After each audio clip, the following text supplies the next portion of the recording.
ਪ੍ਰਤਾਪ Singh Bajwa captain ਦੇ ਚੁਣਾਵੀ ਵਾਅਦਿਆਂ ਤੇ ਸਵਾਲ ਚੁੱਕ ਰਹੇ ਨੇ। ਬਾਜਵਾ ਦਾ ਕਹਿਣਾ ਹੈ ਕਿ ਪਾਰਟੀ ਨੂੰ ਪੁਰਾਣੇ ਵਾਅਦੇ पूरे करके चोणां 'ਚ जाना चाहिए, नहीं तो इसका खमियाजा भुगतना पवेगा। तो जो हमारे इलेक्शन के वादे थे उनमें से एक बहुत प्रोमिनेंट वादा ये था कैप्टन अमरिंदर सिंह की तरफ से कि जो अकाली दल की गवर्नमेंट में बादल्स ने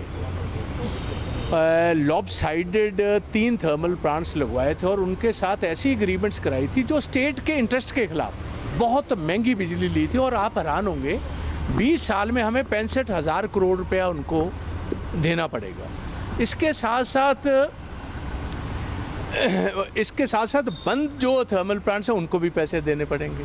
तो ये हमने कहा था कि हम इनको रिविजिट करेंगे, या तो ये स्क्रैप करेंगे, कैंसिल करेंगे, या रिविजिट करेंगे, जैसे भी कानून हमें इजाज़त देगा। अभी चंद दिन पहले आज से 1 जुलाई को जो सेंट्रल इलेक्ट्रिसिटी का इधर कमीशन है गवर्नमेंट ऑफ इंडिया में, उन्होंने गवर्नमेंट ऑफ दिल्ली को इजाज़त दी है, जो इधर रिलायंस की कंपनी दिल्ली में बिजली देती है सभी घरों को, इंडस्ट्री को, हर चीज़ को। तो उनको कहा है कि जो एनटीपीसी में दादरी में इनका पावर प्रोजेक्ट है उसके साथ आप रीनिगोशिएट कर सकते हो। तो हमने कहा अगर हमें इजाज़त मिल चुकी है तो आप क्यों नहीं इजाज़त, आप नहीं, वो जो अगर सेंट्रल आपके कमीशन ने इजाज़त दी है तो आप भी रीनिगोशिएट कीजिए या इनको कैंसिल कीजिए। तो ये मैंने बात उठाई है।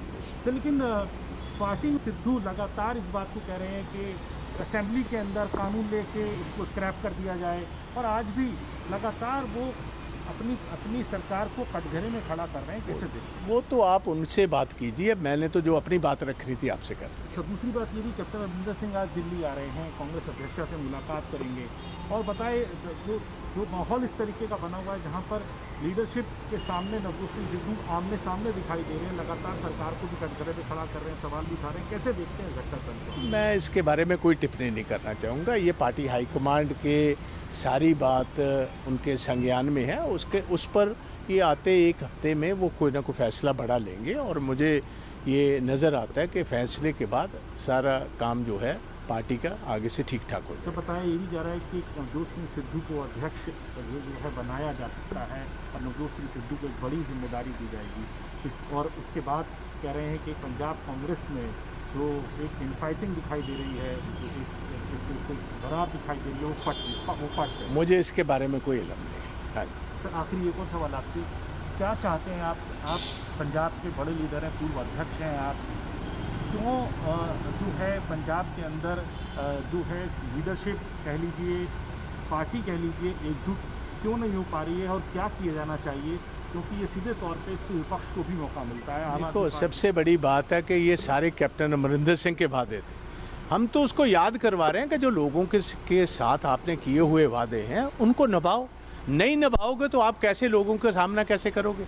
आपका विद्रोह होगा, गांव में आपको कोई घुसने नहीं देगा, जैसे बीजेपी के लीडरों को पंजाब हरियाणा में कोई घुसने नहीं देता। अगर वादे पूरे नहीं करोगे, आपने गुटखा साहब हाथ पर रखकर कसम उठाई हुई है, अगर पूरे नहीं करोगे तो कैसे लोग जाएंगे, कैसे हम इलेक्शन लड़ पाएंगे, आपके एमएलए अपने इलेक्टेड को कैसे फेस कर पाएंगे?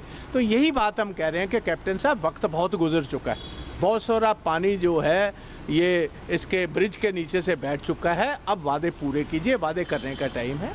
तो यही हम पार्टी हाईकमांड को कह रहे हैं कि ये आप इंश्योर कीजिए, ये सारी बातें इनको अब करनी ही हो। अफसरशाही का बहुत वहाँ जोर चल चुका है, और ये अफसरों ने एक जैसे गवर्नर का राज है वैसे चल रहा है। कांग्रेस के वर्कर की या एमएलए की तो कोई सुनवाई नहीं है।